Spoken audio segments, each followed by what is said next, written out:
Hello everyone, কেমন আছেন সবাই? আশা করি সবাই ভালো আছেন।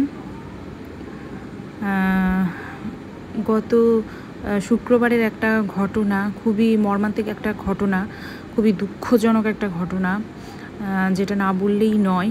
আমার মনে হয় এটা কারোর অজানা নয় ব্যাপারটা।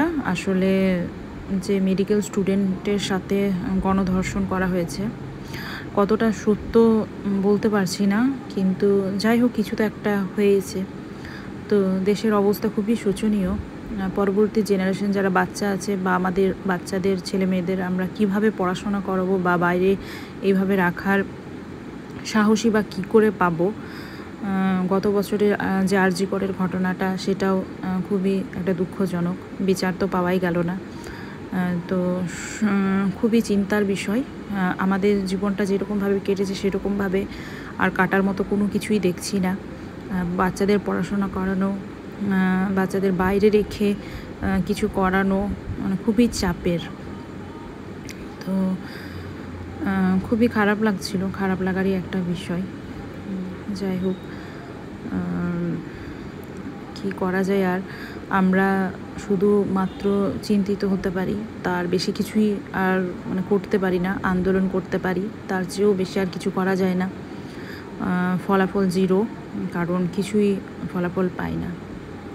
জানি না কবে এইসব আর কি নিরাপদ থেকে কাটিয়ে আসবো, চিন্তা থেকে দূরে সরে আসবো, জানি না। যাই হোক বন্ধুরা, আমি আসলে মানে আর কি একটা এই কেকটা বানিয়েছিলাম। বানানোর মধ্যে কথাটা আর কি আমার বারবার মাথাতেই আসছিল। এগুলো ভাবলে পরেই যেন একটা কেমন হয়ে যায়, শরীরটা একটা কীরকম একটা প্যানিকের মতো আর কি চলে আসে চিন্তা করতে করতে। তো এইসব থেকে কাটানোর একটা বেস্ট উপায় হচ্ছে নিজেকে ব্যস্ত রাখা। তো যাই হোক, টুকিটাকি যেরকম কাজ করে থাকি বলেই হয়তো ঠিকঠাক থাকতে পারি। এই কেকটা যেটা আমি বানাচ্ছি সেটা হচ্ছে একটা ডল কেক।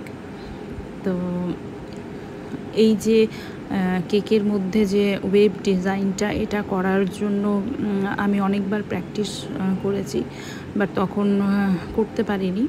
কিন্তু অবশেষে যাই হোক চেষ্টা করতে করতে পেরে উঠেছি। তো এটা একটা 5 বছর বাচ্চার আর কি বার্থডের জন্য এটা বানানো।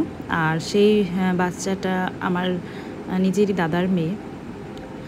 তো বাচ্চাদের কথা যখনই আর কি মাথায় আসে, অন্য কোনো কেক মনেই হয় না।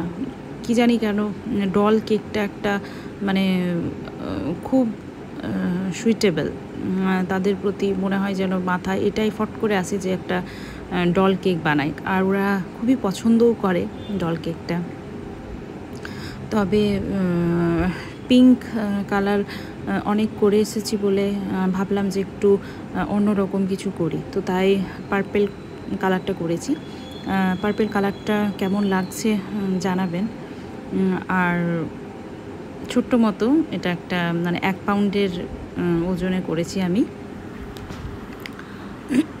আর এখানটায় একটু দেওয়ার পর যেন কেমন একটু ডাউন লাগছিল, তো সেটাকে ভাবলাম একটু এরকমভাবে ছোট্ট যে স্টার নজেলটা আছে সেটা দিয়ে আর কি এরকমভাবে একটা ডট ডট দিয়ে এটা ফিল করে দিলাম।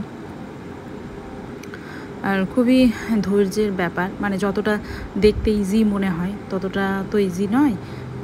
এটা 2 বা 3 বার করে সেট করার একটা ব্যাপার থাকে। যেমন আমি ক্রাম কোডটা ওভারনাইট ফ্রিজে রেখেছিলাম, তারপর আইসিং করেছি, তখনও ফ্রিজে রেখেছিলাম, দেন তারপর আমি ওয়েব ডিজাইনটা করেছি। আর ডলটা বসানোর পর কি জানি কেন মানে বর্ডারটা না দিলে যেন একটা কেমন ফাঁকা ফাঁকা দেখায়। তো অন্য কোনো কালার দিলাম না, পার্পেল আর হোয়াইটের মধ্যেই রাখলাম। তো এখানে হ্যাপি বার্থডে লিখেছি। কেকটা কেমন হয়েছে সকলেই জানাবেন।